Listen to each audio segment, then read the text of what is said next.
എന്തോ beautiful. Thank you. Judges ഒക്കെ ഇങ്ങനെ ആ ഒരു ഫീൽ എൻജോയ് ചെയ്യായിരുന്നു അമ്മയെക്കുട്ടന്റെ പാട്ട്. എങ്ങനെ ഉണ്ടായി? ഈസി ആയിരുന്നോ? കുറച്ചുകൂടെ ഈസി ആയിരുന്നു. കുഴപ്പമില്ലായിരുന്നു. എനിക്ക് ആകെയുള്ള ടെൻഷൻ ഇവള് വരിയൊന്നും തെറ്റിക്കല്ലേന്ന്. അതൊന്നും ഉണ്ടായില്ല. അടിപൊളിയായിട്ട് പാടി. ഓക്കെ, ചോദിക്കാം നമുക്ക്. ചേച്ചി അമ്മയ്യ എന്തോ സുന്ദരി മനോഹരായിട്ട് പാടി. Thank you ma'am. സംഗതികളൊക്കെ ഈസി ആയിട്ട്, വളരെ ഈസി ആയിട്ടാണ് മോള് ഹാൻഡിൽ ചെയ്തത്. എനിക്ക് ഒരുപാട് ഒരുപാട് ഒരുപാട് ഇഷ്ടപ്പെട്ടു. ഇതിനകത്ത് പ്രത്യേകിച്ച് നല്ല കാര്യങ്ങളെ പറയാനുള്ളൂ. അങ്ങനെ ഒരുപാട് ഞാൻ അങ്ങനെ പ്രശ്നങ്ങളൊന്നും എഴുതി വെച്ചിട്ടില്ല. കാരണം കഴിഞ്ഞ പെർഫോമൻസിനേക്കാൾ മികച്ചത്, വളരെ മികച്ച ഒരു പെർഫോമൻസ് ആയിരുന്നു. അതുകൊണ്ട് ഇതുപോലെ തന്നെ ഇനിയും ഇംപ്രൂവ്മെന്റ് വന്നുകൊണ്ടിരിക്കട്ടെ അമ്മയ്യ. ഓക്കെ, കാരണം ഞാനത് പ്രതീക്ഷിക്കുന്നു. അമ്മയ്ക്ക് ഒരുപാട് ടാലന്റ് ഉണ്ട്, അസലായിട്ട് പാടാനുള്ള ടാലന്റ് ഉണ്ട്. അപ്പൊ ഇനിയും കുറച്ചുകൂടി ഒന്ന് നന്നാവട്ടെ. ഓക്കെ, എന്തൊരു നല്ലൊരു പാട്ടാണിത്. ദേവരാജ് മാഷ്ടേ, എത്ര വർഷം മുമ്പായിരിക്കും ഇത്? 1961. എത്ര കൊല്ലം ഒന്ന് കണക്കൂട്ടി, എത്ര വർഷമായി? പാർവതി കണക്കില് പുലിയല്ലേ? പുലി പാർവതി എന്റെ വയറ്റിലുണ്ട്. പെട്ടെന്ന് പറയട്ടെ. അല്ല, 61, 71, 81. അത് പോട്ടെ. എന്തായാലും ഒരു 64 വർഷം അല്ലേ? എത്രയാവട്ടെ. അതെ. ഇപ്പോ ഈ പാട്ട് ഇവര് അന്നത്തെ പോലെ അതേപോലെ തന്നെ തബല വായിച്ചു. ഇത് വൃത്തിയായിട്ട് ഇതേ നമ്മുടെ രജിത്ത് ഒരു പിയാനോയും കീബോർഡും ഇതൊക്കെ വായിച്ചിട്ട് ഇത് കേട്ട് കഴിഞ്ഞു കഴിഞ്ഞാൽ, വേണമെങ്കിൽ ഒരു ഡ്രംസും കൂടി ചേർത്ത് കഴിഞ്ഞാൽ, ഇതിപ്പോഴത്തെ ലേറ്റസ്റ്റ് ട്രെൻഡിങ് സോങ് പോലെയാണ് മാസ്റ്റർ 61 ചെയ്തിരിക്കുന്നത്. ഇതിന്റെ ഘടനയൊക്കെ, വരികളുടെ ഘടനയൊക്കെ, ഓരോ ലൈനുകളും എന്ത് ഡിഫറെന്റ് ആയിട്ടാണ് ചെയ്തിരിക്കുന്നത്. പക്ഷേ മോളത് പാടിയത് വളരെ കൂളായിട്ട് വെള്ളം കുടിക്കുന്ന പോലെ പാടി. എനിക്ക് കാര്യമായിട്ടൊന്നും പറയാനില്ല, വളരെ നന്നായിട്ട്. Okay, all the best. Thank you sir. Sarath sir. മക്കളെ, അല്ല ഇത് മോള് മനോഹരമായിട്ട് പാടി, അത് നമ്മൾ പറയാതിരിക്കാൻ വയ്യ.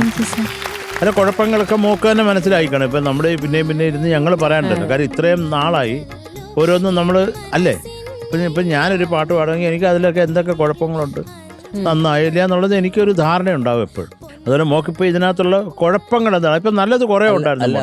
അതുകൊണ്ടാണല്ലോ നമ്മളെ ക്രിയേറ്ററിനെ കുറിച്ചിട്ട് പറഞ്ഞു കഴിഞ്ഞാൽ. അത് തന്നെ, അതുകൊണ്ടാണ് അണ്ണാച്ചി അതിന് ക്രിയേറ്റ് ചെയ്തവരെ പറ്റി ഒന്നുകൂടെ പറയാമോ? അത് ആരൊക്കെയാണെന്നുള്ളത് കൃത്യമായിട്ട്. ദേവരാജൻ മാസ്റ്റർ മ്യൂസിക് ചെയ്തു, ONV കുറുപ്പ് സാറ് ലിറിക്സ് എഴുതി, പിന്നെ പാടിയത് ആൻഡോ സാറും പിന്നെ ലീലാമേ. എന്ത് വേണം പിന്നെ? രണ്ടുപേര് പാടിയ പാട്ട് ഒറ്റയ്ക്ക് പാടി. അസാധ്യ കോമ്പസിഷൻ മോൾ. ഇത് ബ്യൂട്ടിഫുൾ ആയിട്ടാണ് ചെയ്തു വെച്ചേക്കുന്നത്. ഒരു നിവൃത്തിയില്ല. അതെന്തൊരു സുഖമാണ് കേൾക്കാൻ. അല്ല, ചുമ്മാ ഒരു മണ്ടൻ പാട്ടല്ല ഇത്. പ്രത്യേകിച്ച് ഈ നാടകഗാന ഈ പാട്ടുകളിൽ ഞാൻ ഏറ്റവും കൂടുതൽ പ്രശംസിക്കുന്ന നമ്മുടെ ഋതം ഈ തബലിസ്റ്റുകളെയാണ്. കാര്യം അവരത് എടുത്തു വെച്ചാൽ വായനയോട് വായനയാണ്. ഒരു 4 മിനിറ്റ് ഉണ്ടെങ്കിൽ 4 മിനിറ്റും അവരിരുന്ന് അങ്ങ് വായിച്ചങ്ങ് ഗിന്നസ് ബുക്കിൽ കയറുക. അല്ല, അവർക്ക് റെസ്റ്റേ ഇല്ല. ബാക്കി എല്ലാവരും ഇത്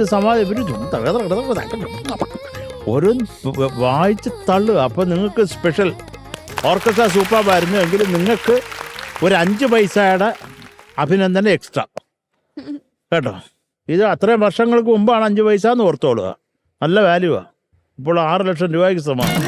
അപ്പം മക്കളെ അമ്മയാ, അപ്പം മോള് അത് ഈ പാട്ടിന്റെ നല്ല കാര്യങ്ങളൊക്കെ മോള് നന്നായിട്ട് തന്നെ പാടി. മക്കളെ കൊണ്ട് പറ്റുന്ന വിധത്തിൽ നീ അത് നന്നാക്കിയിട്ടുണ്ട്. അങ്ങനെ വേണം പറയാൻ. ഓൾ ദി ബെസ്റ്റ് മോളെ. അടുത്ത എല്ലാം അടിച്ച് കളക്ക്. Thank you Sarath sir. Okay അമ്മയ, ഇനി ചോദിക്കാം. Okay Sarath sir. അപ്പൊ മക്കളെ, എന്താ സർ, ഇതൊക്കെയായാലും ഇത്രയും മോള് പാടിയതല്ലേ, അതൊക്കെ ഇത്ര അതിമനോഹരമായ ഒരു കോമ്പസിഷൻ മോൾ എടുത്തുകൊണ്ട് വന്ന് തിരിച്ച് പാടിയതിൽ കുറേ സന്തോഷം. ഇപ്പം ഞങ്ങളുടെ എല്ലാം കൂടെ സ്നേഹം നമുക്ക് വാരിക്കോരിയും കൊടുക്കാം അല്ലേ? കൊടുത്താലോ ഒരുമിച്ച്? എന്നാ വാ അണ്ണാച്ചി, ഒരു കഥ ആയിട്ടാ.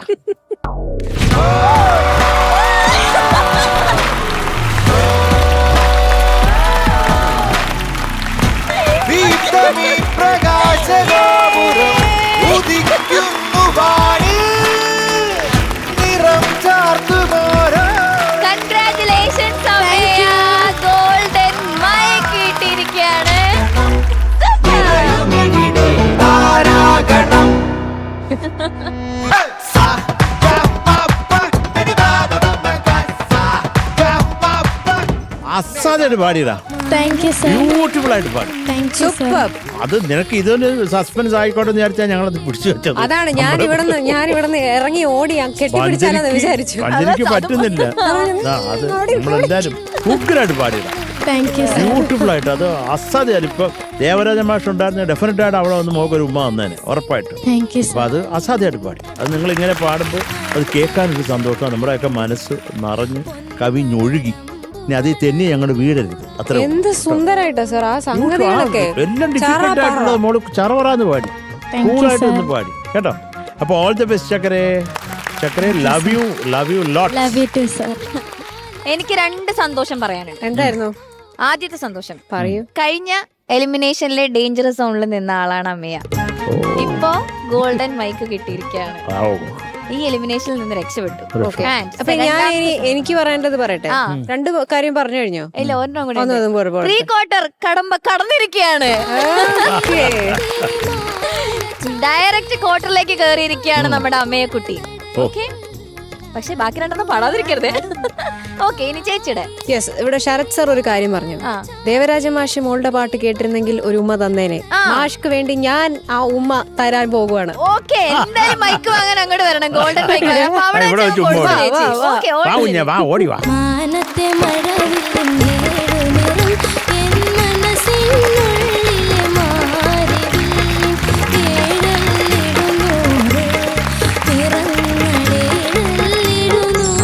അങ്ങനെ ഗോൾഡൻ മൈക്ക് റിസീവ് ചെയ്തിരിക്കുകയാണ് നമ്മളുടെ അമ്മയെ കുട്ടി. ഒപ്പം ദേ ചേച്ചിയുടെ അപ്പുറം ഉമ്മ. ഇപ്പുറം അല്ല, ഞാൻ ഇവിടെ വന്നപ്പോഴോ ഞാൻ പറഞ്ഞു മോളെ ഒരു ഉമ്മ തരട്ടെ എന്ന് പറഞ്ഞു.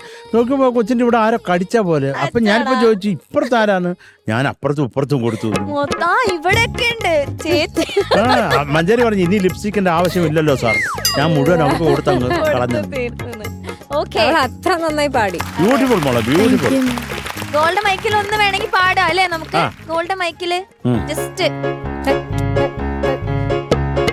മാനത്തെ മഴവില്ലിൻ ഏഴു നിറം എൻ മനസ്സിനുള്ളിലെ മാറിവില്ലിൻ ഏഴല്ലിടുന്നൂറ് നിറങ്ങളേഴല്ലിടുന്നൂറാണല്ലോ.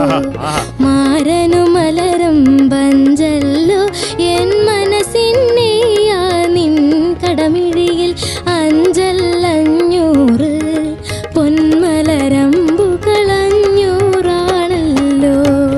ആഹാ, സൂപ്പർ.